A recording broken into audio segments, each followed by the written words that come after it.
ये कहलाता है आपका बारीकी पठन। एक तीसरा होता है विस्तृत पठन। विस्तृत पठन, इन तीन पठन से एक क्वेश्चन आएगा। कहीं ना कहीं विस्तृत पठन गहन पठन से जुड़ा है। विस्तृत पठन क्या होता है? एक से अधिक किताबें पढ़ना। एक से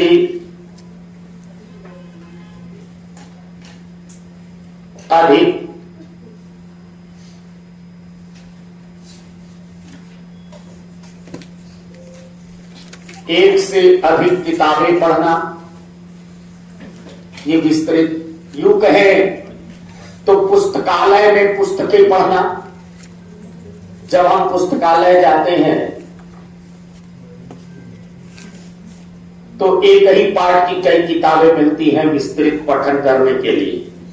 तो जो लोग पुस्तकालय जाकर पढ़ते हैं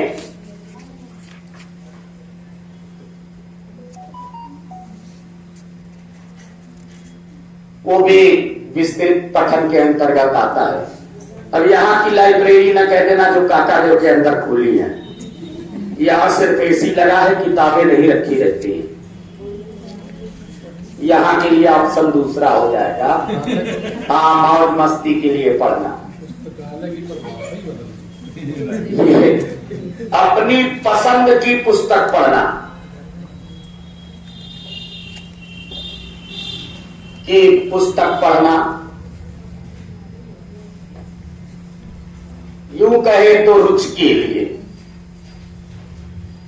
रुचि के लिए पुस्तक का पढ़ना।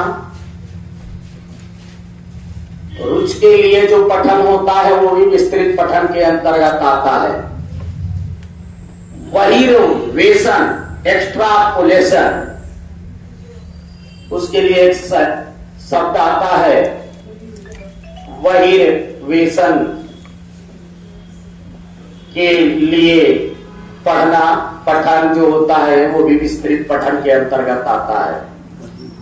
सराहना बोध के लिए पठन जो होता है, सराहना बोध के लिए जो पठन होता है ये भी विस्तृत पठन।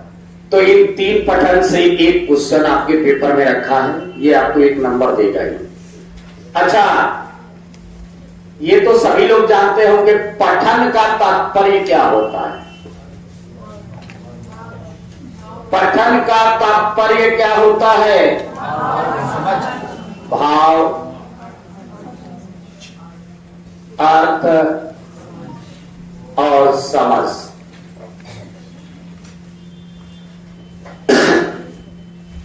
एक क्वेश्चन आपको पूछा जाता है, बिक्स क्या है? हाँ, ये जूनियर हिंदी में आपके प्राथमिक में भी है। क्वेश्चन जूनियर का पूछा गया है, प्राथमिक का नहीं। सबसे पहले नोट करते जाइए, अभी हम कराएंगे। 2024 का ये क्वेश्चन था, बिक्स क्या है? इसका जो विस्तृत रूप होता है इसको कहते हैं बुनियादी अंतर्वैयक्तिक संप्रेषण कौशल। बिक्स को कहते हैं बुनियादी अंतर्वैयक्तिक संप्रेषण कौशल कहते हैं इसे। आखिर ये है क्या?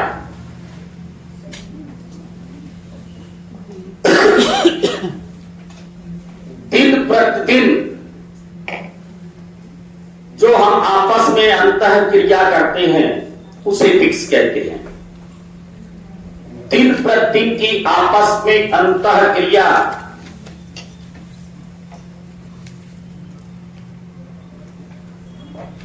दिन प्रतिदिन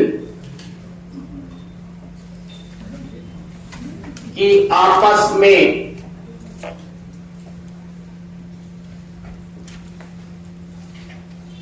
अंतः क्रिया बिक्स कहलाती है। एक और क्वेश्चन बराबर पूछा गया, समग्र भौतिक क्रियाकलाप क्या होता है? तो बोलने या पढ़ने में शारीरिक क्रियाकलाप का समन्वय समग्र भौतिक क्रियाकलाप क्या होता है? कई बार पूछा गया क्वेश्चन। कहां से नहीं दिख रहा है? छतरी को थोड़ा इधर उधर कर देते हैं। अब दिखाई दिया, लेकिन ये छतरी रुक नहीं रही है। अब दिख रहा है?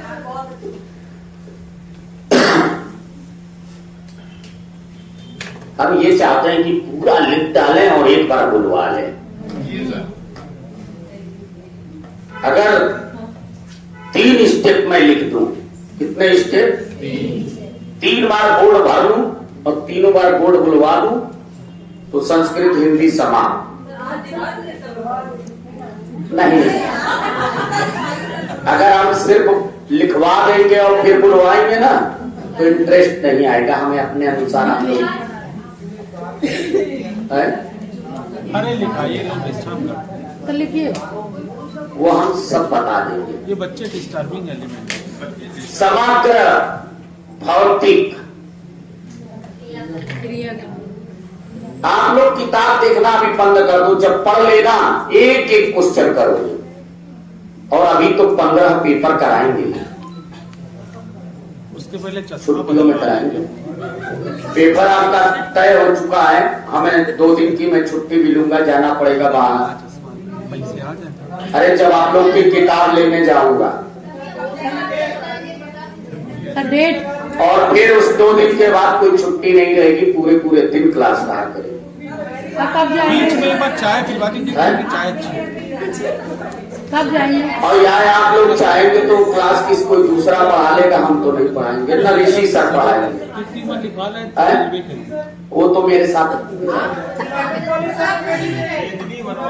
किस डेट में जाएंगे? अब अभी नहीं बता सकते हैं, लेकिन आप लोग का पेपर लेने आप ही के काम से जाएंगे। नहीं, न्यू ईयर पे कहीं नहीं जाएंगे। न्यू ईयर पे कानपुर में रहेंगे। अरे सर लिखाइए आप। न्यू ईयर पे आप लोगों से पार्टी चाहिए, कहाँ बाहर जाएंगे? पार्टी मिलेगी 9 समग्र भौतिक क्रियाकलाप देखिएगा। अगर पास हो गए ये होता है पढ़ने, परेशान आप लोग ना हो, बड़े आराम से पढ़ें। यूपीटीटी का भी फार्म आने वाला है। हाँ, क्योंकि वो अध्यक्ष नियुक्त हो गए, वो एक पुलिस के बहुत बड़े अधिकारी हैं, प्रशांत कुमार। बस ये बनाओ जिसके बीच में ना पेपर हो, और हो भी नहीं पाएगा। बाद में होगा, मजा आ जाएगा, क्योंकि उसका सिलेबस दूसरा है। वो तो बड़े आसान से रटवाना है, हम रटवा देंगे। अरे हम तो नहीं चाहते हैं बाद में हो। पढ़ने और बोलने में शारीरिक, अरे भैया लिखो जल्दी जल्दी। पढ़ने और बोलने में शारीरिक क्रियाकलाप का समन्वय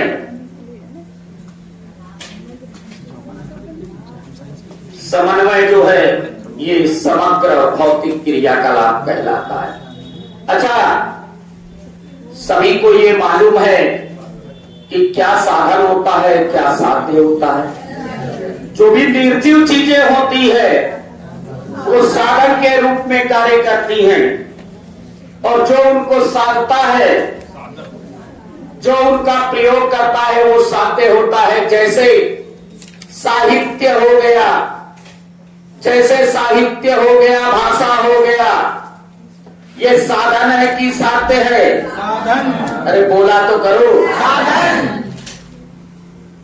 साहित्यकार और रचनाकार साध्य है कि साधन? साध्य। साहित्यकार और रचनाकार साध्य है। साध्य या इसको साधक भी बोल सकते हैं।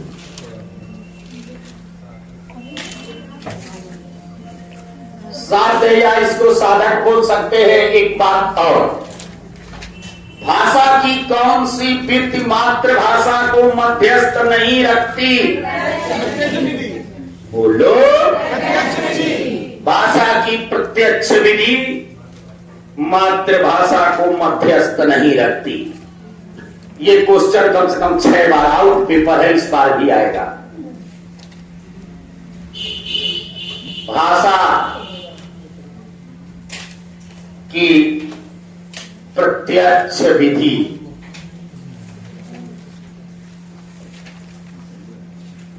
मातृ भाषा को मध्यस्थ नहीं रखती।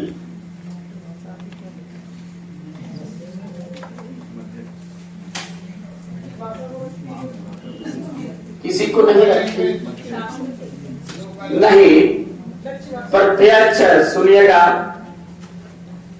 प्रत्यक्ष जो विधि होती है वही प्रत्यक्ष लक्ष्य हो गया। कहने का मतलब यह है कि हम लोग कहीं जाते हैं तो हम लोग अनुवादित करके कोई शब्द नहीं बोलते। भाई आपका सुना, हम यहां गए, वहां पे कुछ और बोला जा रहा है, हमने देखा और वही बोलना शुरू कर दिए, तो हम अपने मातृभाषा को अनुवादित करते हैं? नहीं करते हैं, डायरेक्ट बोलना सीख जाते हैं। सपोज कीजिए कि आप यहां से बाहर गए, एमपी गए, और यहां अमरूद को अमरूद बोला जाता है, वहां बीही बीही बोलते हैं। तो उन्होंने कहा कि अरे बीही बीही बीही, तो अब आप अनुवाद नहीं कर रहे हैं, आप जोर नहीं लगा रहे हैं, आप संघर्ष नहीं कर रहे हैं, आप भी बीही बीही बोलने लगे। या आप यहां से कहीं इंग्लिश देश में जाते हैं और उनको सुनकर अनुवाद नहीं कर रहे हैं, वो जिस चीज को जो बोल रहे हैं वही आप बोल रहे हैं, तो क्या मातृभाषा को मध्यस्थ बीच में रख रहे हैं? नहीं। आप यहाँ पे हैं, जब अंग्रेजी सीखते हैं तो यहाँ आप अनुवादित करके बोलते हैं, आई गो, यू कम। तो आपको ये मालूम है कि कम बोलेंगे तो आएगा, वो बोलेंगे तो जाएगा। और हम कह रहे हैं इतना मतलब क्या है? भाषा की प्रत्यक्ष विधि मातृभाषा को मध्यस्थ नहीं रखती, ये बात ध्यान रखिए। अच्छा, एनसीआर ये सब पढ़ा चुके हैं, पुनः मैं बता रहा हूं। एनसीआर 2005 या एनईपी 2020, चाहे एनसीआर 2005 की बात करें, चाहे एनईपी 2020 की बात करें, ये त्रिय भाषा सूत्र का पालन करती है। ये त्रिय भाषा सूत्र का पालन करती है। त्रिय भाषा सूत्र में 3 भाषाएं होती है। पहली जो भाषा होती है, ध्यान रखिएगा, अलग अलग भाषा याद रखिएगा। पहली भाषा मातृभाषा होती है, पहली भाषा मातृभाषा होती है। दूसरी जो भाषा होती है उसमें हिंदी को रखा गया है, और जो तीसरी भाषा है संस्कृत को रखा गया है। यहां से भी क्वेश्चन आपके पेपर में आया है। आइए, व्याकरण पढ़ाने की सर्वोपयुक्त विधि कौन सी है? आगमन। आगमन।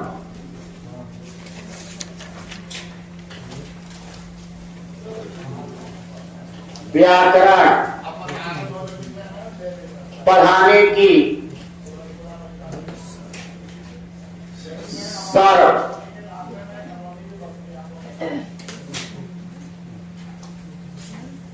उपयुक्त विधि जो है वो आगमन पद्धति है।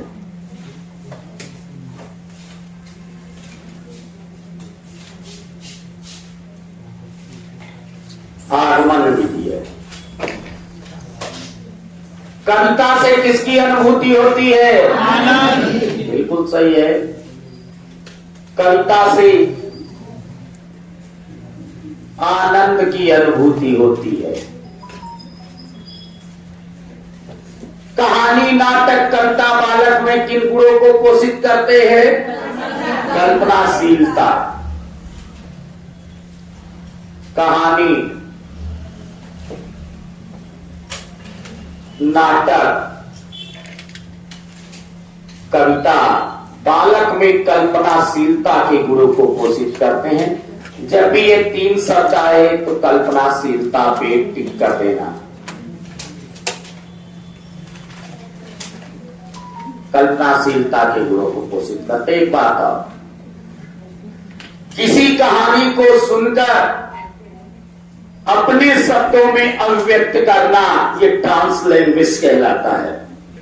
परभाषा इसको बोलते हैं। किसी कहानी को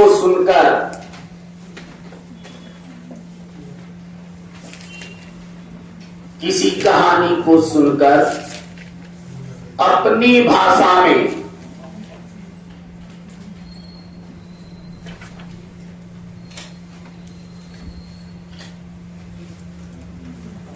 अभिव्यक्ति,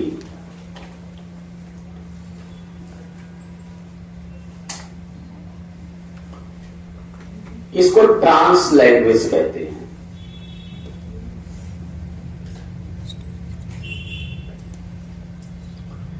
हिंदी में इसे परभाषा कहते हैं।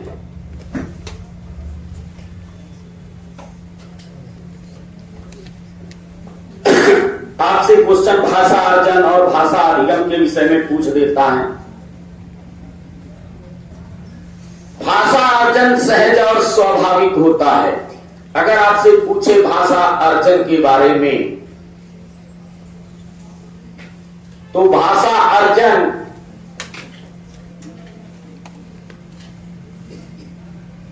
सहज और स्वाभाविक होता है।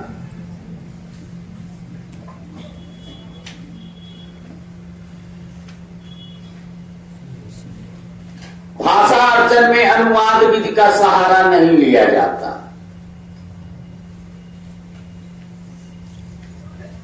इसमें अनुवाद विधि का सहारा नहीं लिया जाता।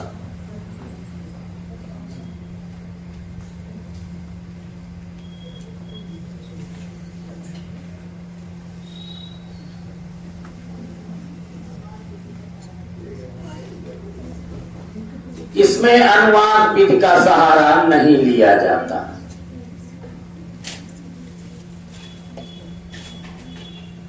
ये परिवेश से स्वतः अर्जित कर लेते हैं।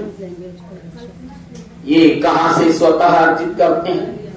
परिवेश से स्वतः अर्जित भाषा भाषा अर्जन कहलाता है। परिवेश से स्वतः, अब पीछे जो लोग होंगे, नीचे दिखाई दे रहा, रामा दिखाई दे रहा, ये नीचे परिवेश से स्वतः ना दिखाई दे तो उठ के फोटो खींच लेना। अब आता है भाषा अधिगम आखिर क्या है? 16 नंबर पॉइंट।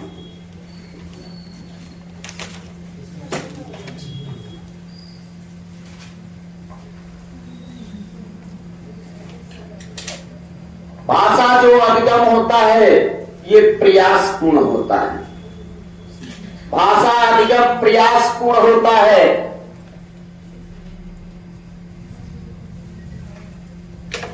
प्रयासपूर्ण होता है, इसमें प्रयास करना पड़ता है।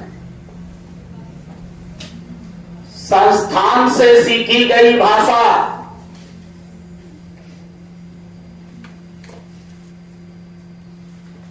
संस्थान से सीखी गई भाषा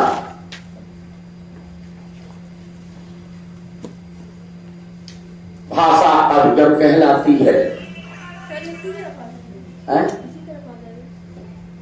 इस तरफ आ जाए। एक बात और,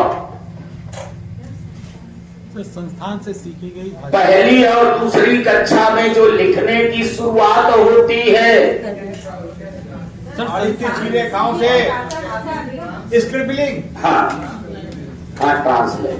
सर, संस्थान से सीखी गई भाषा भाषा अधिगम कहलाती है। आप यहाँ आके अगर कोई भाषा सीख रहे हैं वो अधिगम कहलाएगी। हाँ, ये अधिगम है जिसमें प्रयास करना पड़े। परिवेश से किसी को सुनकर ही अगर हम बोल ले रहे हैं वो भाषा अर्जन कहलाती है। चलिए आगे। लिखने की जो शुरुआत होती है,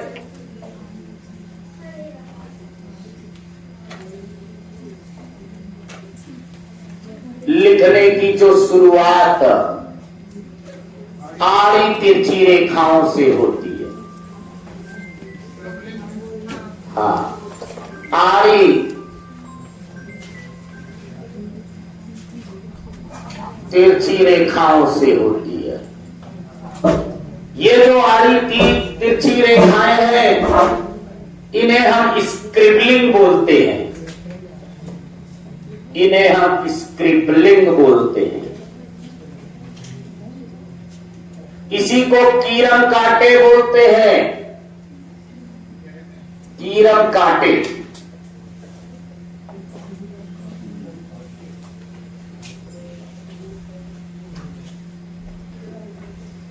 बालक विद्यालय आने से पूर्व ही भाषाई पूंजी से लैस होते हैं। ये तो सभी को मालूम, यानी भाषा का ज्ञान रखते हैं। बालक विद्यालय आने से पूर्व ही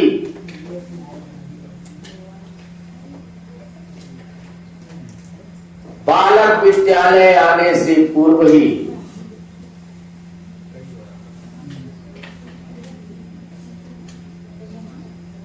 भाषाई पूंजी से लैस होते हैं।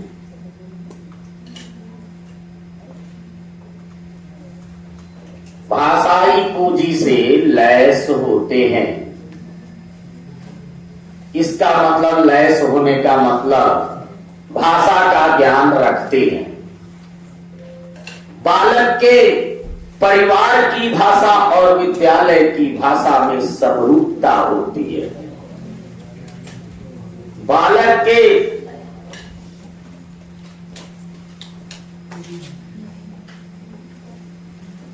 परिवार की भाषा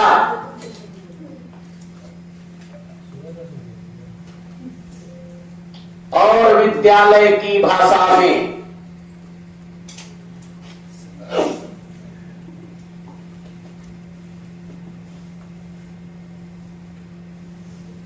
समरूपता होनी चाहिए।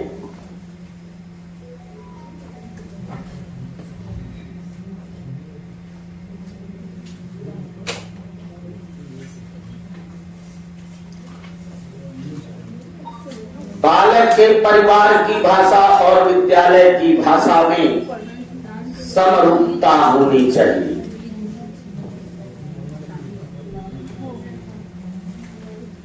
नोट कर लिया भैया इतना?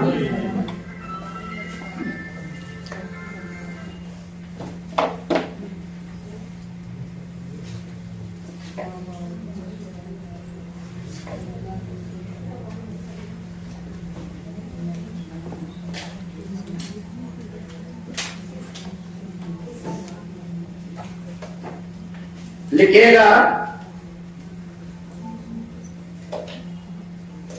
शब्द भंडार से जुड़ी संबद्धता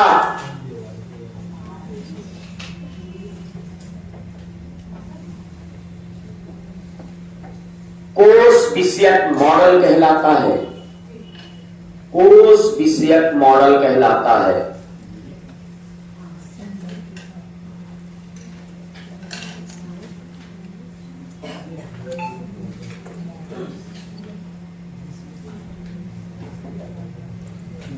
प्रत्येक भाषा की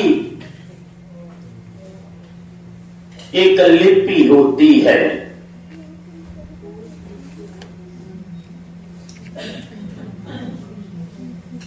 प्रत्येक भाषा की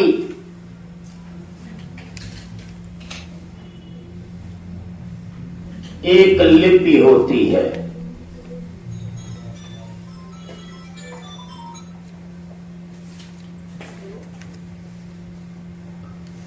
लिपि के अभाव में हम पढ़ लिख नहीं सकते।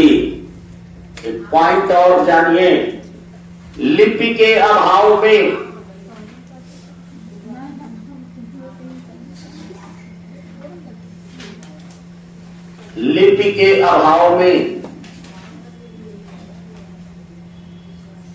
हम पढ़ लिख नहीं सकते।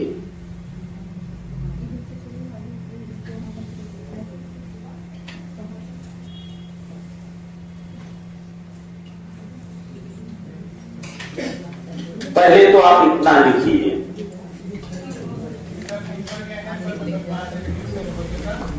कोर्स विषयक मॉडल कहलाता है।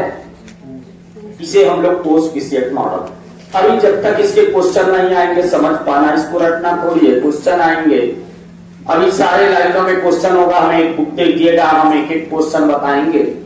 कुछ क्वेश्चन बताते चलेंगे, स्टेटमेंट बढ़ता चलेगा। बस स्टेटमेंट बढ़ाते चलना, पॉजिटिव निगेटिव आता है, जिसको नहीं आता है तो पॉजिटिव निगेटिव तो आसान है, अपने आप करने लगोगे। पहले इतना लिख लें।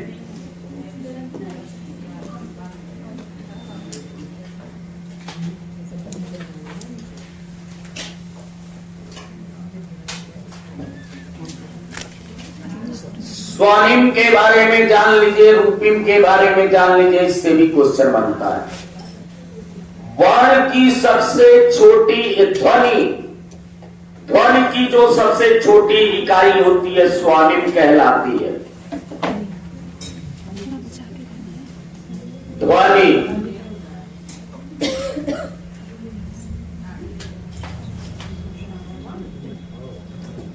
ध्वनि की सबसे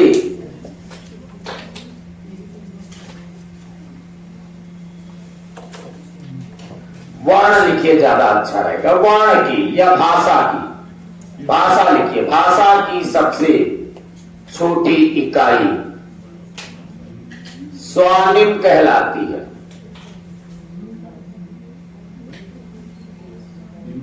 जैसे था, पा, चा, टा, ता, ये स्वनिम ध्वनियां हैं। हाँ, अभी हम समझा देंगे। हाँ, स्वनिम लिख लीजिए, जरूरी नहीं है आप देखे कि वर्तनी शुद्ध है कि नहीं। हम वर्तनी बहुत गलत लिखते हैं। था, पा, चा। हाँ, अभी हम समझा देंगे सब। स्वनिम जैसे था, पा, चा, टा, ता, या, रा, ला, वा, का, खा, गा, घा, मा, चा, सा, धा, रा, सब वर्ड है, लेकिन एक क्रम से नहीं। अभी हम वही समझाएंगे, अभी लिखा रहे हैं, समझाने की बारी आएगी। और देखिएगा, छोटे छोटे सा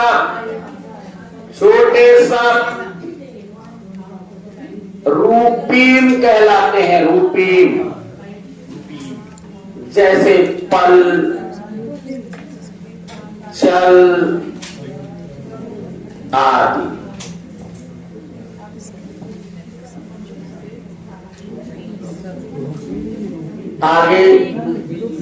आगे एक चीज जानिएगा,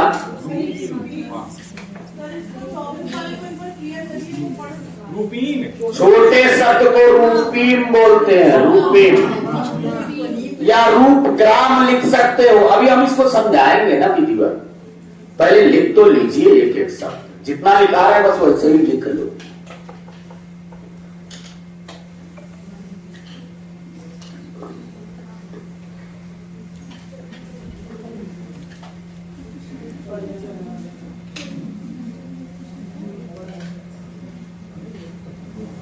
एक अप्रोच होता है, उपागम, bottom up, top to bottom. ये भी बहुत पूछता है। नेक्स्ट,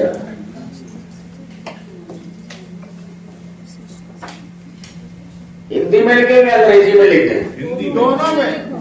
अच्छा, बॉटम अप ले भैया, हिंदी में लिख देते हैं। बॉटम अप उपागम, ये ऐसे ही लिख के आता है, ये ऐसे ही लिख के ही आएगा अंग्रेजी में और हिंदी में। और एक टॉप बॉटम उपागम, टॉप टू बॉटम।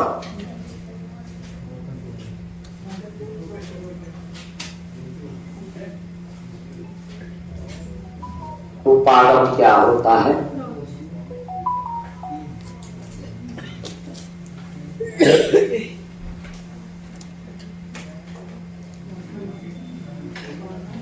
छोटे से बढ़ते क्रम में,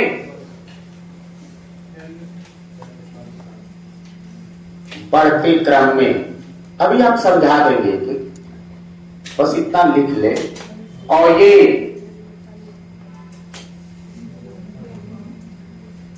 बढ़ते से घटते क्रम में, घटते से बढ़ते क्रम लिखो, घटते से बढ़ते क्रम में, ये बढ़ते से घटते क्रम में।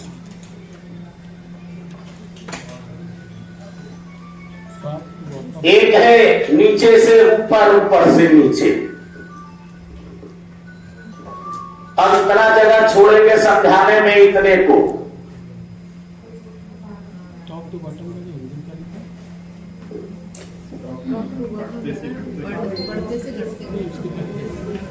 अब आप एक एक चीज पहले तो पूछ सकते हैं, फिर हम क्वेश्चन बताएंगे कैसे क्वेश्चन आएंगे। इससे आपके किताब में दिखाएंगे हम क्वेश्चन।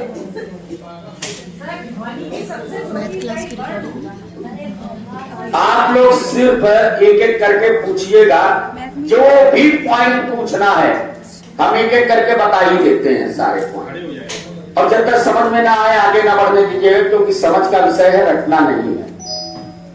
फिर से ध्यान दीजिएगा। ये भैया सारांश पठन कहा जाता है, सरसरी तौर पे पठन। ये तीनों पठन में कुछ बताना है क्या, समझाना है क्या, रट ही लेना। पठन का मतलब ये होता है कि भाव, अर्थ और समझ। फिक्स जो होता है इसका विस्तृत रूप होता है बुनियादी अंतर्वैयक्तिक संप्रेषण कौशल। सी मतलब कम्युनिकेशन, IS मतलब स्किल है। अरे बोलो, दिन प्रतिदिन आपस में जो हम अंतः क्रिया करते हैं, इन्हें हम क्या कहते हैं? आप बोलिएगा फिक्स। क्या बोलेंगे? ये समग्र भौतिक क्रियाकलाप क्या होता है?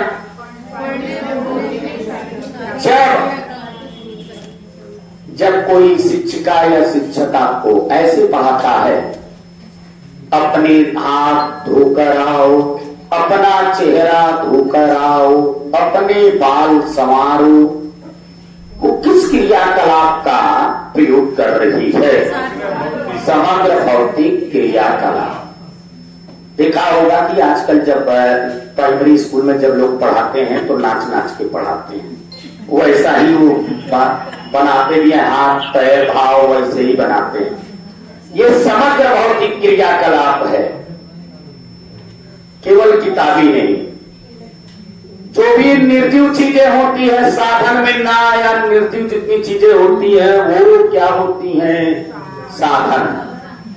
और जो उनको पढ़ने वाला होता है, जो प्रयोग करने वाला होता है, वो पुरुष जाति होता है, उसे हम लोग साधे या साधक कहते हैं। इतनी बात किसके समझ में नहीं आई?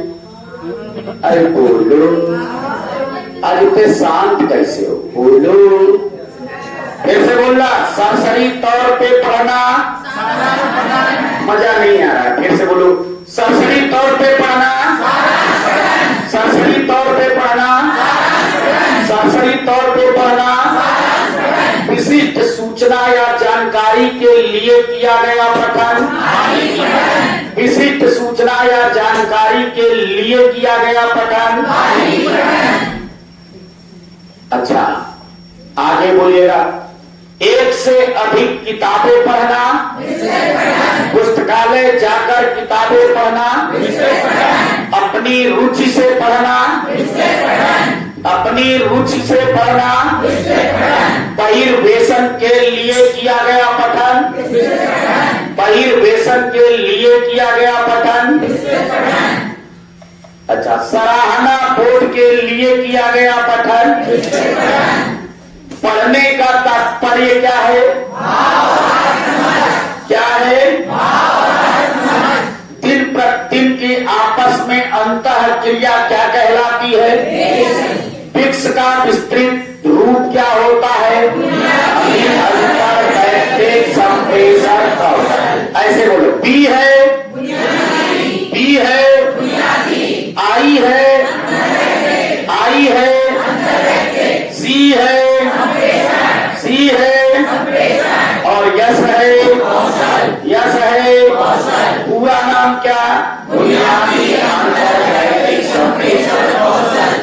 अच्छा, पढ़ने या बोलने में, पढ़ने या बोलने में शारीरिक क्रियाकलाप का समन्वय क्या कहलाता? क्या कहलाता? जो भी हमारी निर्जीव चीजें हैं वो साधन है कि साध्य है? क्या है? और जो उनका प्रयोग करता है वो क्या है? वो क्या है? पुस्तक क्या है? पुस्तक। साहित्य क्या है? ये पंखा क्या है? ये बोर्ड क्या है? साहित्यकार क्या है? रचनाकार क्या है? शिक्षक क्या है? साहित्य को और क्या बोलते? क्या बोलते हैं? भाषा की प्रत्यक्ष विधि किसको मध्यस्थ नहीं रखती? किसको मध्यस्थ नहीं रखती? एनसीएफ 2005 में किस भाषा सूत्र का पालन किया जाता है? प्रिय भाषा सूत्र में कितनी भाषाएं? कितनी भाषाएं? पहली भाषा, पहली भाषा, उसके बाद तीसरी भाषा। व्याकरण पढ़ाने की सर्वप्रयुक्त विधि कौन सी? कौन सी भी? कौन सी भी?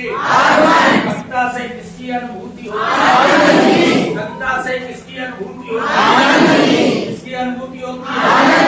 कहानी, नाटक, कविता बालक में किन लोगों को पोषित करता है? किन लोगों को पोषित करता है? किसी कहानी को पढ़कर अपनी भाषा में अभिव्यक्त क्या कहलाती है? क्या कहलाती है? ट्रांस लैंग्वेज को हिंदी में क्या कहते हैं? क्या कहते हैं? भाषा अर्जन क्या होता है? क्या होता है? क्या इसमें अनुवाद विधि का सहारा लेते हैं? लेते हैं? लेते हैं? कौन स्वतः परिवेश से सीखी जाने वाली जो भाषा होती है क्या कहलाती है? अच्छा, भाषा अधिगम क्या होता है? क्या होता है? संस्थान में सीखी गई भाषा क्या कहलाती है? क्या कहलाती है? क्या कहलाती है? अरे लिखने की शुरुआत किससे होती? किससे होती? और ये जो आड़ी तिरछी रेखाएं हैं इन्हें हम कहते क्या है? हिंदी में क्या कहते हैं? क्या कहते हैं? बालक विद्यालय आने से पूर्व ही भाषाई पूंजी से क्या होते? बालक के परिवार की भाषा और विद्यालय की भाषा में क्या होनी चाहिए? क्या होनी चाहिए? भंडार से संबद्धता क्या कहलाती है? इस प्रत्येक भाषा की एक, प्रत्येक भाषा की एक, इसके अभाव में हम पढ़ लिख नहीं सकते। अरे बोले लिपि के, किसके अभाव में हम पढ़ लिख नहीं सकते? किसके? भाषा की सबसे छोटी इकाई क्या कहलाती? क्या कहलाती? क्या कहलाती? और छोटे छोटे शब्द क्या कहलाते? क्या कहलाते? अच्छा, घट्टे से पढ़ते हुए, घट्टे से पढ़ते हुए उदाहरण को क्या कहेंगे? बॉटम मतलब नीचे, अब मतलब ऊपर, नीचे से ऊपर, ऊपर से नीचे। ये तो समझ का विषय है। अच्छा, आप बोल तो लिए एक बार, अब एक बार थोड़ा इधर उधर बोले, बोल लो, बोल लो। हाँ, पक्का? हाँ। चलिएगा अब बोलिएगा। हाँ देखते हैं कितना कुछ। एनसीआर 2005 या एनईपी 2020 किस भाषा सूत्र का पालन करती है? प्रिय भाषा सूत्र में कितनी भाषा है? कितनी भाषा है? पहली भाषा, दूसरी भाषा, दूसरी भाषा और तीसरी भाषा। तीसरी भाषा कविता से किसकी अनुभूति होती है? जब पढ़े तब बोलना, कविता से किसकी अनुभूति होती है? व्याकरण पढ़ाने के लिए सर्वोपयुक्त विधि कौन सी? कौन सी? अच्छा, पढ़ने या बोलने में शारीरिक क्रियाकलाप का समन्वय क्या कहलाता? क्या कहलाता? फिर से बोलो। अच्छा, भाषा और साहित्य साधन है कि साथ? साधन है कि साथ? साहित्यकार क्या है? रचनाकार क्या है? व्याकरण पढ़ाने की सर्वोपयुक्त विधि। तो सर्वोपयुक्त विधि कविता से किसकी अनुभूति होती है? किसकी अनुभूति होती है? पढ़ाते या बोलते समय शारीरिक क्रियाकलाप का समन्वय क्या कहलाता? क्या कहलाता? इसके अभाव में हम पढ़ लिख नहीं सकते। इसके अभाव में हम पढ़ लिख नहीं सकते। सरसरी तौर पे पठन क्या कहलाता? सरसरी तौर पे पढ़ना क्या कहलाता? विशिष्ट सूचना या जानकारी के लिए किया गया पठन क्या कहलाएगा?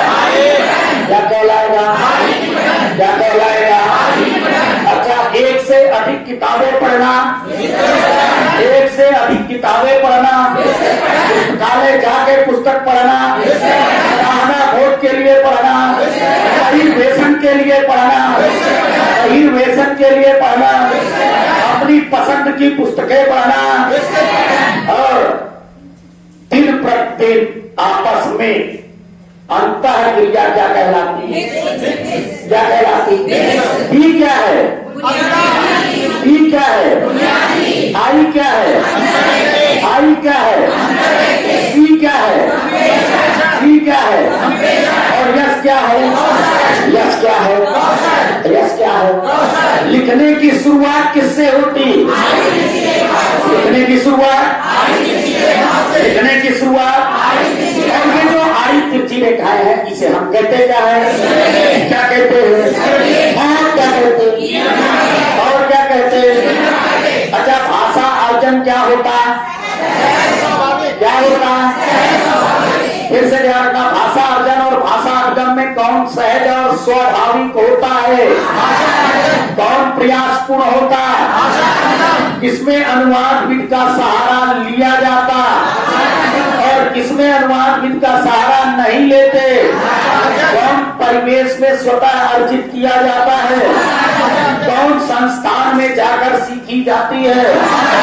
एक भाषा की एक भाषा की एक, इसके अभाव में हम पढ़ लिख नहीं सकते। इसके अभाव में हम पढ़ लिख नहीं सकते। भाषा की सबसे छोटी इकाई क्या होती है? क्या होती है? क्या होती है? क्या होती है? साहित्य और भाषा संसाधन है कि साहित्य? क्या है? क्या है? साहित्य का, रचना का, व्याकरण पढ़ाने की सर्वोपयुक्त कहानी, नाटक, कविता, बालक में किन गुणों को पोषित करते हैं? अच्छा, बालक विद्यालय आने से पूर्व ही भाषाई पूंजी से क्या होते हैं? क्या होते हैं? बालक के विद्यालय की भाषा और परिवार की भाषा में क्या होनी चाहिए? क्या होनी चाहिए? अरे जो 2 या 2 से अधिक भाषा पढ़ना या लिखना जानता हो उसे हम क्या कहेंगे? क्या कहेंगे? इसी परिवेश से आए शब्द क्या है? क्या है? दोनों के लिए 2 शब्द बताए थे, एक सम्मान और एक भाषा के कितने कौशल? कितने कौशल? कितने कौशल? कौन कौन से?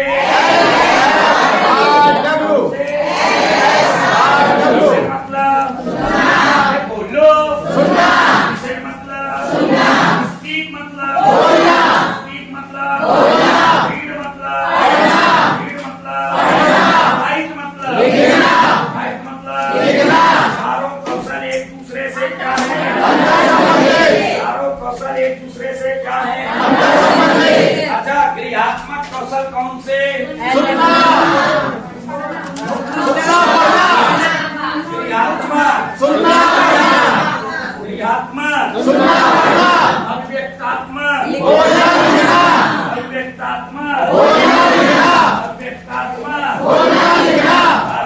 चारों कौशल एक दूसरे से क्या है?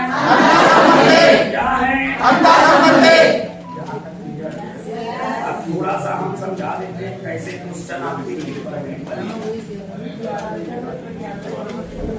आइएगा। कई लोगों को ये मालूम नहीं हो पा रहा है।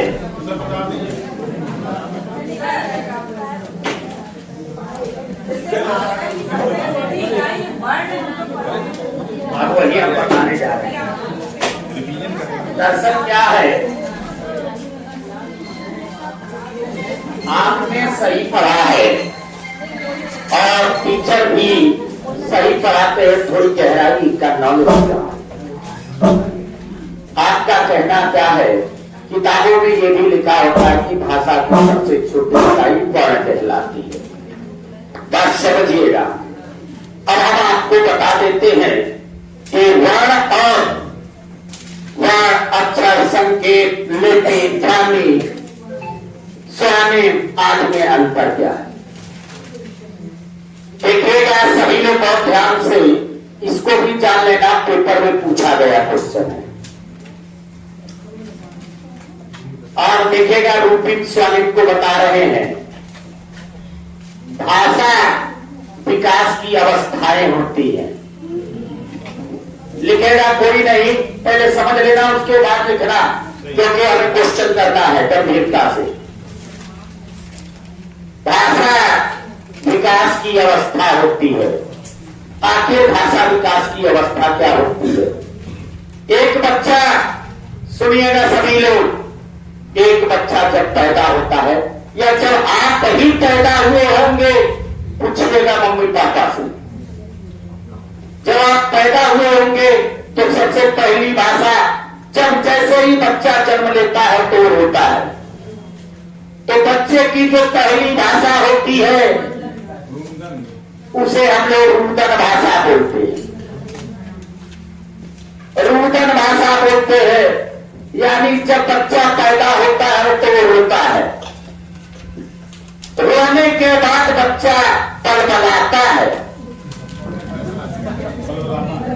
अरे बड़बड़ाएगा कोई भी धुन जो भी निकालेगा तो बड़बड़ाएगा, शुद्ध उच्चारण नहीं कर पाता, उसको हम लोग क्रंदन कहते हैं। कई कई पे रुदन क्रंदन एक ही जगह लिखा होता है, गलत है। फिर से ध्यान रखिएगा, जैसे बच्चे ने जन्म लिया तो रोता है, वो उसकी रुदन भाषा होती है। फिर बलबलाता है, ये उसकी क्रंदन भाषा होती है। क्रंदन मतलब बलबलाना।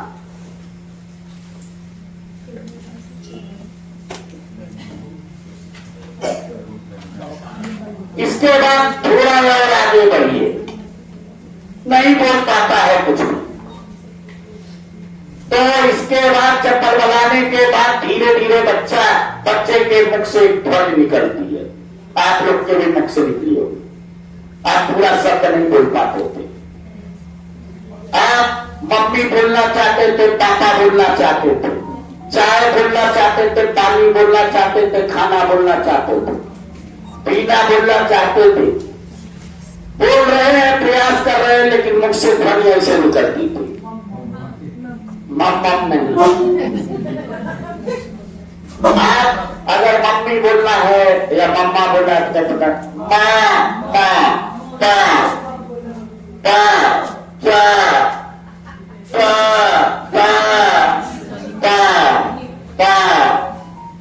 ऐसे वर्ड निकलते थे। क्या उसे का, खा, गा, धा, अंगा, चा, छा, जा, झा, या आपको मालूम था क्या? लेकिन ध्वनि निकाल रहे थे, और जो ध्वनि आप निकाल रहे थे तो कोई न कोई बात तो था ही। अरे बोलो, उसे हम स्वनिम कहते हैं। स्वनिम क्या होता है सुन लीजिएगा, ध्वनियों का अव्यवस्थित क्रम। क्या मैंने कहा? आप देखिएगा, आपने पूछा था कि, और ये बहुत अच्छा क्वेश्चन है, हिंदी का टीचर नहीं बता पाएगा अगर पैडागोजी का नॉलेज नहीं होगा उसे। तो पूछिएगा किसी से भी, अपने पीएसए से पूछेंगे अगर उसने पैदा होकर पढ़ा नहीं। अरे जब किताब में नहीं लिखा है कैसे पढ़ेगा? इसको जानने के लिए मैंने जो है 10-12 रातें गुजारी, तब तो हमें मिला। ये ऐसा पूछेंगे तो हाँ। पिछड़े लगेगा वो तो।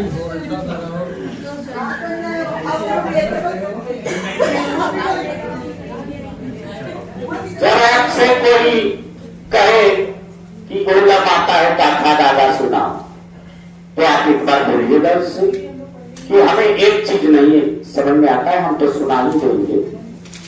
हम एक चीज से थोड़ा सा कंफर्म नहीं है, पहले उसे सुना लेना, उसके बाद की कोई क्वेश्चन पूछ सकते हैं आपसे, इसी से संबंधित है। हो सकता है कि इसका उत्तर हमें मिल जाए, हमें नहीं मालूम है कि स्वनिम और वर्ण में क्या अंतर है। स्वनिम और वर्ण में क्या अंतर है, तो ध्यान रखिएगा। एक चीज और, या ये पूछेगा कि भाषा की सबसे छोटी इकाई क्या होती है। अगर किसी ने ध्वनि आंसर दिया तो भी सही है। भाषा की सबसे छोटी इकाई या तो ध्वनि कह सकते हैं या स्वनिम कह सकते हैं। किताबों में वर्ण लिख दिया गलत है, क्योंकि वर्ण और स्वनिम और ध्वनि की परिभाषा, ध्वनि का अव्यवस्थित क्रम। हाँ बिल्कुल लिख लीजिए, वो तो पूछ लीजिएगा।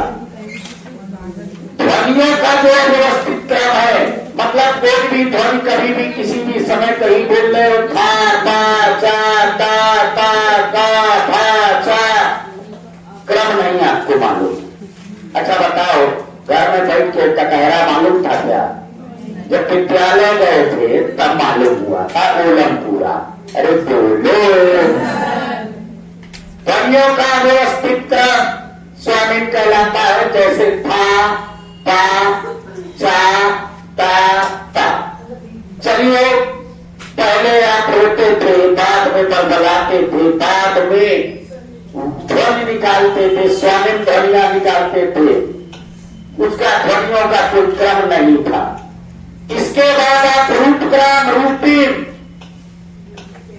रूपिन का मतलब आप शब्द नहीं जानते थे, आप शब्दों का ज्ञान नहीं था आपको। देखो, पढ़ पढ़ा नहीं, ध्वनि निकाल रहे, पढ़ बोल रहे थे, बात बिल्कुल सही है। वर्ण पढ़ा नहीं था, वर्ण बोल रहे थे, लेकिन वर्णों का क्रम नहीं मालूम था, उसका नाम दिया गया स्वनिम। स्वयं से जो निर्मित किया, और उसी को रूप बना लिया, बोलने लगे पप्पा मम्मा ता पानी, पूरा बड़ा शब्द नहीं बोल पाते थे। अरे बोलो, और स्कूल कहा जाता था, बोलने को नहीं बोल पाते थे, स्कूल जाए है, किताब नहीं बोल पाते थे, किताब। तो रूटीन में छोटे छोटे शब्द बोल लेते थे, चल बल, इस टाइप का वर्ड। हाँ, पापा मम्मा, जो भी हो। इसके बाद आप अभी विद्यालय नहीं गए हो, अभी आप अच्छे ही हो। इसके बाद आप वाक्य विन्यास, वाक्य भी आप बोल लेते थे, बता नहीं बोल पाते थे, लेकिन वाक्य के 6 निर्धारक तत्वों का पालन नहीं करते थे। वाक्य के 6 निर्धारक तत्व क्या हैं, ये तो वाक्य जब पढ़ाएंगे तब पढ़ाएंगे। सार्थकता, योग्यता, पदक्रम, अन्वय, ये निर्धारक तत्व हैं। निकटता, आकांक्षा, ये 6 निर्धारक तत्व हैं। अन्वय का मतलब लिंग वचन कारक आदि के आधार पर मेल होना चाहिए। लेकिन यहां वाक्य विन्यास में बच्चा वाक्य तो बोलता था, लेकिन उसका अर्थ स्पष्ट नहीं हो पाता था। अगर उसको चावल मांगना है मम्मी से, खाना है चावल, या चाय पीना है उसको, तो ये सूत्र नहीं बोल पाता था मम्मी चाय पीना है, नहीं बोल पाता था। बोलता था मम्मी चाय खाना, चाय खाना। अब मम्मी समझ जाती है ये चाय मांग रहा, चावल पानी खाना, इस टाइप से बोलता था वाक्य। कहने का मतलब वो कहो चाय को खाने को बोल दो और पानी को कहो खाने को बोल दो, अरे बोलो। और फिर जब उसका विकास हो जाता है तो उसको हम लोग कहते हैं अर्थविन्यास। इससे आपके पेपर में 4 जगह क्वेश्चन पूछा गया। ये आपका विकास क्रम है। जब भी भाषा विकास की अवस्थाओं का क्रम पूछे तो सबसे पहले नाम क्या लेंगे? अब नहीं बोलोगे, रुदन नहीं, रुदन। सबसे पहले रुदन के बाद क्रंदन के बाद स्वामित्व के बाद रूपित के बाद उसके बाद इसके समझ में नहीं आया, आ गया। अभी इसको भी क्वेश्चन जब कराएंगे आपके किताब में तो देखने को मिलेगा। वाक्य विन्यास में आप वाक्य तो बोल लेते हैं लेकिन अर्थ नहीं बोल पाते। जैसे वाक्य विन्यास क्या होता है? मैडम चाय खाती है, मैडम चाय खाती है, लेकिन चाय पिया जाता है, अर्थहीन है। बिल्कुल सही कहा। तो वाक्य विन्यास तो है, वाक्य तो बना है, लेकिन क्या उसका कोई सार्थक अर्थ है? अरे बोलो, मैडम चाय पीती है। ये अर्थ विन्यास की दृष्टि, वाक्य विन्यास की दृष्टि से भी सही है और अर्थ विन्यास की भी दृष्टि से सही है। ये हम करा देंगे क्वेश्चन। अभी तो केवल आपको जनरल चीजें बता रहे हैं। हाँ, अभी बस सीखिए। इसीलिए तो सबसे बड़ी चीज यह है कि किताब और वो क्वेश्चन होना चाहिए, तब ये रखने में मजा आता है। अब हमें एक किताब दीजिए, अगर हर रो में एक किताब हो तो कुछ क्वेश्चन हम करा दें इस पे, कुछ सही कराएंगे। शांत बने रहना, मैं पेज नंबर मैं बताऊंगा, उसके अलावा कोई नहीं बोलेगा। ये भैया एक किताब हमें दे दें, आप लोग के रूम में है।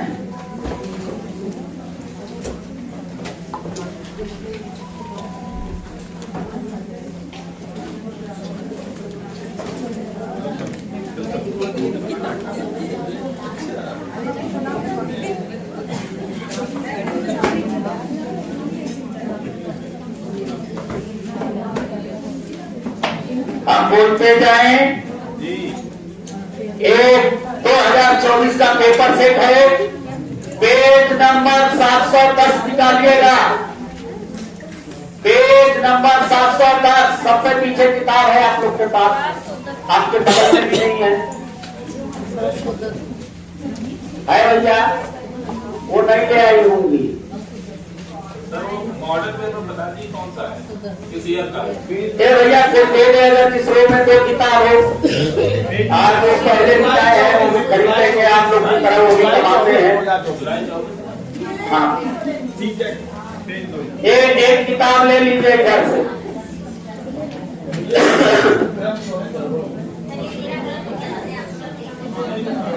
भैया एक किताब पीछे दे दे, जल्दी हम शुरू कर दे, ले लीजिएगा आप लोग। दे दिया आप लोग। भैया किसी रो में 2-3 किताब हो भैया बच्चे। हाँ, ये ले लीजिए। कौन है भैया? ले लीजिए, पीछे पास आउट करते जाइए। अरे उठ के आ जाओ भैया, हम ही आ जाएंगे।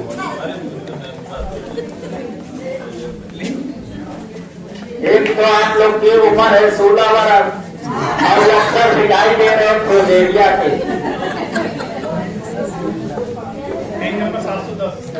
यहाँ हमारी उम्र 80 वर्ष हो गई, लेकिन फिर भी 80 वही है। अच्छा देखिएगा, पेज नंबर 710 मिल गया? अरे बोलो। Question number 108, question number 108। ए भैया अंदर का सवाल वाले आप जरा खड़े होके बोलिएगा, ये लोग थोड़ा ध्यान देंगे। कोई गुदगुदाएगा नहीं जब तक हम क्वेश्चन बुलवाएं और करवाएं, तो जल्दी हो जाएगा। भाषा अर्जन केवल तभी घटित होता है जब। अच्छा एक बात बताइएगा, क्वेश्चन में कोई मटेरियल मिला है क्या? क्या मिला है? भाषा। अब 1 मिनट के लिए बैठ जाइएगा। जब भी कोई मटेरियल मिल जाए आप सब पे जाने से पहले आप ये सोचिएगा कि मैंने बताया क्या था। आप और ये आप लोग देखिए शांति बनाए रखेंगे तो हम आपको एक सब्जेक्ट और पढ़ा जाएंगे और हमें कराने के मजा आ जाएगा। अब आपने बोला कि भाषा अर्जन तभी घटित होता है जब आपको मिला नहीं क्या? मिला नहीं? हाँ तो बस सुनिए, भाषा अर्जन तभी घटित होता है, केवल तभी घटित होता है जब। अच्छा हम अब आपको बुलवाएंगे और आप बोलिएगा भाषा अर्जन और भाषा अधिगम के बारे में, तभी ये दिमाग में सेट हो जाए। कौन सहज और स्वाभाविक होता है? कौन प्रयासपूर्ण होता है? कौन परिवेश से सीखी जाती है? कौन संस्थान में सीखी जाती है? किसमें अनुवादविद का सहारा लिया जाता है और किसमें अनुवादविद का सहारा नहीं लिया जाता? समझ में आया? अब जब आप चलते जाओगे और आपका पढ़ा आंसर उसमें मिल जाएगा तो पहला 100% सही होगा। पहला। अब आप पढ़िएगा फिर से। अब आप पढ़ दीजिए पूरा ऑप्शन नंबर 1। ऑप्शन नंबर 1, बच्चों को भाषा का परिवेश यानी एक्सपोजर दिया जाए। अच्छा परिवेश, मैंने भाषा अर्जन में परिवेश लिखा है कि नहीं? दूसरा, बच्चों को व्याकरण के नियम सिखाए जाएं। कहीं मैंने व्याकरण के नियम बताए क्या? बच्चों को अनुवाद कराने के अभ्यास करवाए जाए। अनुवाद कराने के? बच्चों को पठन के अवसर दिए जाएं। पठन के अवसर देंगे? अब भैया कई लोग अवसर देख के टिक कराएंगे, गोला भराएंगे, बाद में हमें और बना करब हमारे ऊपर फोड़ेंगे। यहाँ अवसर भैया गलत हो गए। तो सब स्टेटमेंट का देखो पॉजिटिव निगेटिव का सहारा लेना है, देगा 40 नंबर, लेकिन सीखना भी है। फिर से बोलिएगा, भाषा अर्जन भाषा अधिगम में कौन सहज और स्वाभाविक होता है? कौन प्रयासपूर्ण? कौन परिवेश से? कौन परिवेश से? कौन संस्थान में? कौन संस्थान में? इसमें अनुवादविद का सहारा लिया जाता है और अनुवादविद का सहारा नहीं लिया जाता। अब सुनिएगा, एक क्वेश्चन आया था, एक क्वेश्चन सुनिएगा, मैं खुद ही पढ़ दे रहा हूं, आपकी किताब पे है। दूसरा क्वेश्चन सुनिएगा। सुनीता के पिताजी की पोस्टिंग महाराष्ट्र में थी। सुनीता मराठी बढ़िया बोल लेती थी। अब उसके पिता का ट्रांसफर केरल में हो गया। सुनीता भी अपने पिता के साथ केरल चली गई, लेकिन उसे मलयालम नहीं आती थी। जब वो वहां गई तो वहां आसपास के लोगों से के संपर्क में आने से वो मलयालम बोलना सीख गई। अब बताइए ये भाषा अर्जन होगा कि भाषा अधिगम? क्योंकि परिवेश से सीखा। अरे बोलो, यानी आपको इसका जो कहा गया ये 15 और 16 नंबर बिल्कुल क्लियर हो गया। अरे बोलो।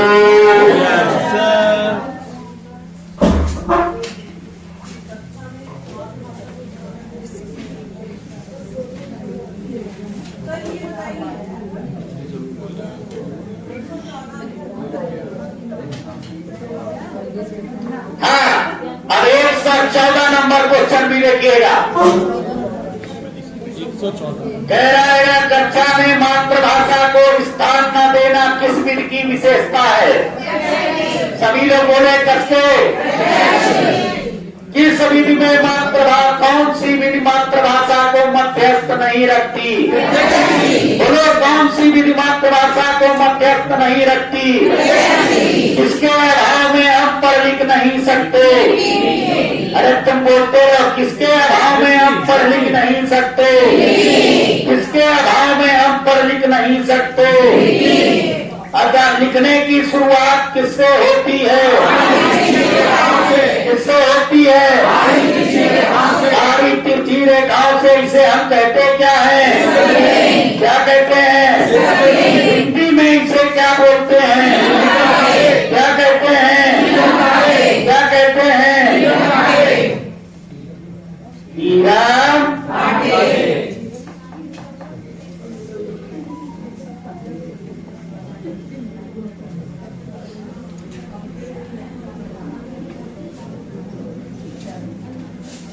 कहानी, नाटक, कविता बालक में किन गुणों को पोषित करता है? अरे बोलो। एक पॉइंट लिखेगा, अगला पॉइंट।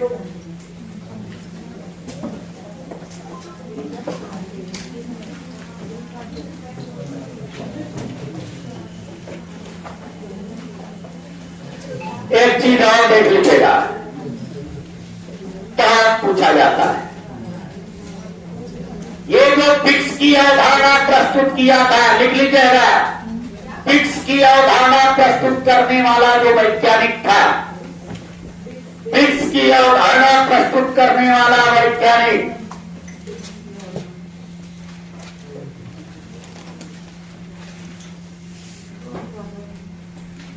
फिक्स की अवधारणा प्रस्तुत करने वाला वैज्ञानिक जिम क्यूमिन्स था। जिम क्यूमिन्स, उस वैज्ञानिक का नाम लिख लीजिएगा, जिम क्यूमिन्स। इस वैज्ञानिक का नाम था जिम क्यूमिन्स।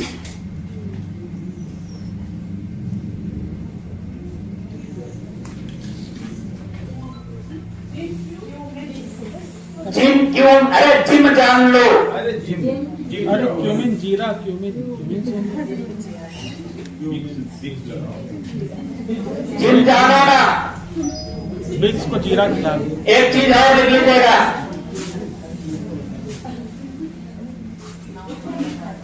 क्यूमिन्स के अनुसार लिख लीजिएगा एक पॉइंट। या स्टीफन ग्रेसन का नाम बहुत आता है, जो क्यूमिन्स का नाम बहुत आता है। लिखेगा, आगे लिखेगा, क्यूमिन्स के अनुसार सामाजिक भाषा को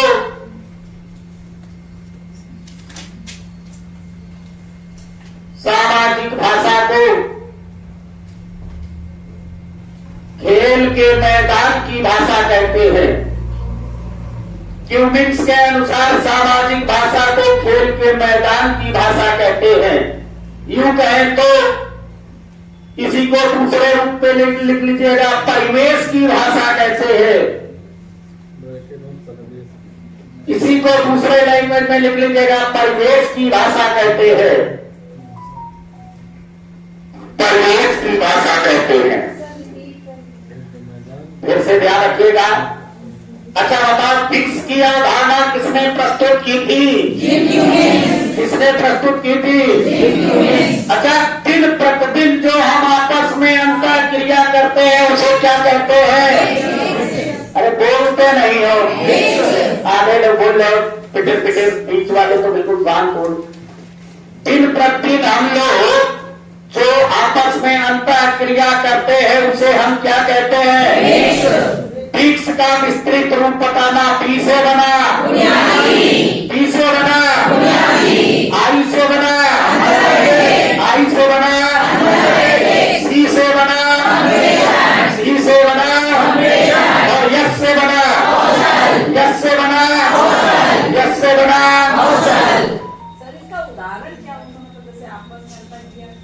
बस वो फिक्स के बारे में पूछेगा, वो ऊपर पूछेगा।